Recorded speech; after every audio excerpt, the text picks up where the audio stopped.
मैंने सुना शाहरुख खान आने वाले हैं, 2 हफ्ते भी नहीं रह पाए मेरे बगैर। क्या तुम लोगों को कपिल की बुआ याद है, जो कपिल शर्मा में कॉमेडी करती थी, जिनका असली नाम उपासना सिंह था? आखिर ऐसा क्या हुआ जो इन्होंने कॉमेडी करना छोड़ दिया और आज के टाइम पे ये क्या कर रही हैं?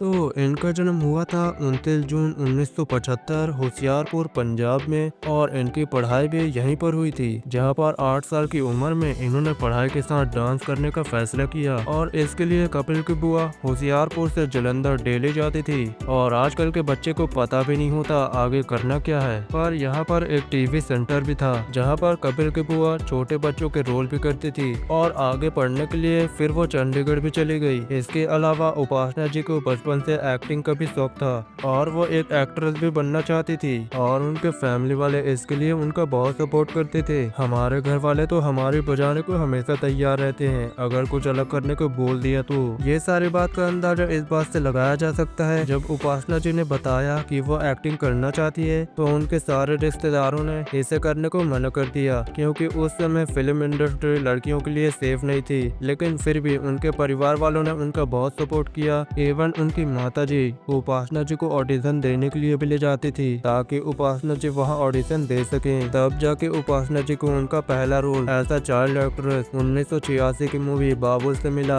जब वो सिर्फ 11 साल की थी। लेकिन इस मूवी के बाद भी उन्हें कुछ ज्यादा काम नहीं मिला, लेकिन फिर भी उपासना जी ने नई मूवी के लिए ऑडिशन पे ऑडिशन दिए जा रही थी। तब जाके उन्हें उनके कॉलेज टाइम में उन्हें उनका पहला रोल मिला एज अ प्रॉपर एक्ट्रेस। लेकिन ये एक राजस्थानी मूवी थी, जो कि 1988 में निकली थी। मूवी का नाम था बाई चली ससरिया, और ये मूवी राजस्थान में सुपर हिट हो गई, जो कम से कम 100 दिनों तक थिएटर में चली। और इस मूवी से उपासना जी को उनकी पहली सैलरी भी मिली, जो थी 10,000 रुपए, जिससे उन्होंने अपने माता जी के लिए गिफ्ट भी खरीदा। तुम सोच भी नहीं सकते 90 के दशक में ये रकम कितनी बड़ी हो सकती है। लेकिन यहाँ से भी इनका स्ट्रगल खत्म नहीं होता, क्योंकि एक मूवी हिट देने के बाद भी इनको काफी लंबे समय तक स्ट्रगल करना पड़ा। इन्हें नई नई मूवी में रोल तो मिल जाते थे, जैसे पाप की सजा, जवानी जिंदाबाद, लेकिन प्रॉब्लम ये थी उन्हें ऐसा एक्ट्रेस कोई जानता ही नहीं था।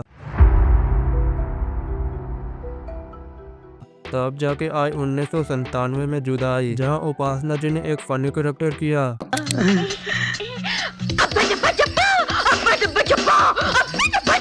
मैं तेरा कोड वर्ड समझ गया।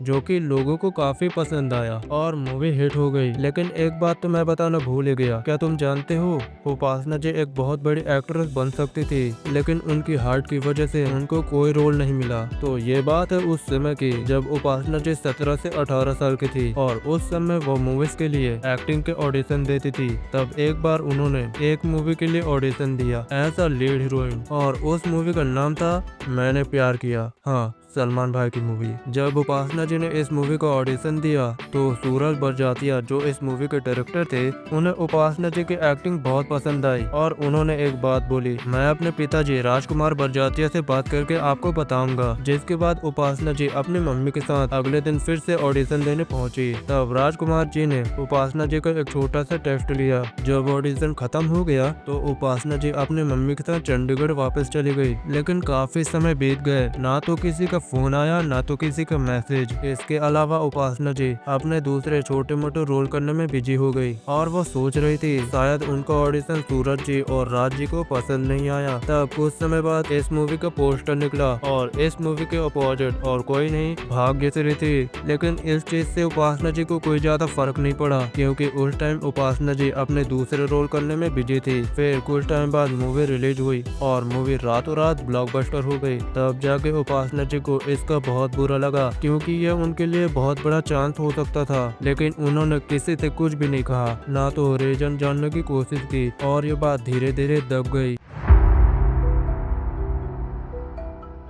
काफी समय बीतने के बाद उपासना जी अपने अलग अलग रोल के कारण फेमस एक्ट्रेस तो नहीं, लेकिन मूवी इंडस्ट्री में एक नामी चेहरा बन गई थी। और फिर आया साल 2003, जहां उपासना जी को ऐसा सपोर्टिंग एक्ट्रेस दिया गया, मैं प्रेम की दीवानी हूँ मैं। और इस मूवी में उनके साथ ऋतिक रोशन और करीना कपूर भी थे। और इत्तेफाक से इस मूवी को डायरेक्टर सूरज बरजातिया कर रहे थे। तो एक दिन शूटिंग खत्म होने के बाद पूरी टीम और क्रू एक जगह बैठकर पार्टी कर रहे थे। तब सूरज बरजातिया ने एक बात बोली, क्या तुम जानते हो मैंने प्यार किया कि पहले पसंद कौन थी? लेकिन ये बात सुन के उपासना जी डर गई। लेकिन सारे टीम के मेंबर और क्रू इस बात को जानना चाहते थे, आखिर कौन थी? फिर सूरज जी ने बताया, उपासना जी। तब सूरज जी ने इनका रीजन बताया कि उपासना जी को क्यों नहीं लिया गया, और ये सारी बात उपासना जी बड़ी ध्यान से सुन रही थी। तब सूरज जी ने रीजन बताया, उपासना जी की हाइट सलमान के मुकाबले बहुत बड़ी थी और इसी रीजन की वजह से उन्हें नहीं लिया गया। इस बात का उपासना जी को बहुत बुरा लगा, क्योंकि जहां वो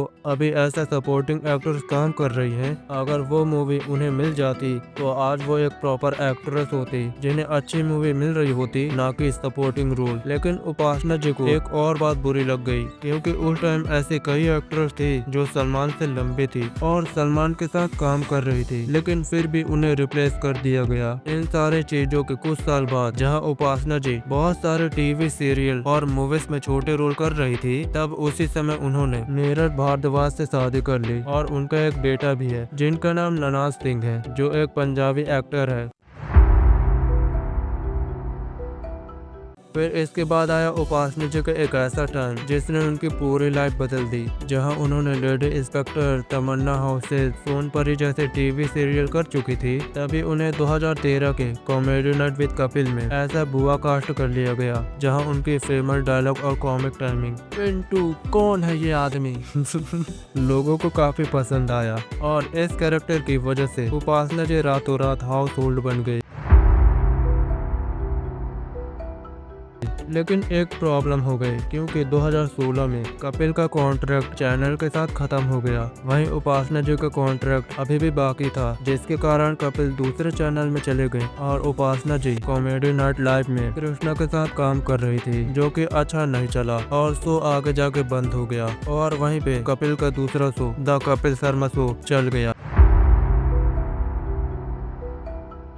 फिर आया 2021 का टाइम, जहां पे उपासना जी ने ऐसा प्रोड्यूसर 2 मूवी अपने अंदर में बनाई, यारा दिल पायो बारा, और दूसरी मूवी थी भाई जी कूटेंगे, जिसके लिए उन्होंने बैंक से भी लोन लिया और साथ ही में जो भी उनके सेविंग किए पैसे थे उसे भी लगा दिया। लेकिन इसमें भी एक कंट्रोवर्सी हो गई, क्योंकि 2021 में मिस इंडिया की विनर हरमन संधू इस मूवी की मेन हीरोइन थी, और जब हरमन मिस यूनिवर्स बन गई तो उन्होंने उपासना जी का फोन उठाना बंद कर दिया। ना तो वो कॉल का जवाब दे रही थी, ना तो मैसेजेस का, इवन वो प्रमोशन के लिए भी नहीं जा रही थी, जबकि दोनों के बीच कॉन्ट्रैक्ट साइन हुआ था और मूवी के प्रमोशन के लिए उनको जाना होगा। लेकिन वो नहीं गई, जिसके बाद हरनज के ऊपर उपासना जी ने लीगल एक्शन लिया। इवन उपासना जी ने एक इंटरव्यू में ये भी कहा था, जब हरनज मिस यूनिवर्स नहीं बनी थी तब वो अपने मॉम के साथ उपासना जी के घर पर आई थी। तब के टाइम पर उपासना जी अपने बेटे ननक को मूवी में लॉन्च कर रही थी। तब हरनज की मॉम ने उपासना जी से रिक्वेस्ट की कि वो हरनज को ऐसा हीरोइन मूवी में कास्ट कर ले, जिस पे उपासना जी ने हाँ बोल दिया और फिर कॉन्ट्रैक्ट साइन हुआ। फिर दिसंबर 2021 में हरनज मिस यूनिवर्स बन गई। फिर उसके बाद हरनज ने उपासना जी को पूरा इग्नोर करना शुरू कर दिया। लेकिन फिर एक दिन दोनों ने आपस में बात करके बात को रफा दफा कर दिया। ये तो एक पार्ट था,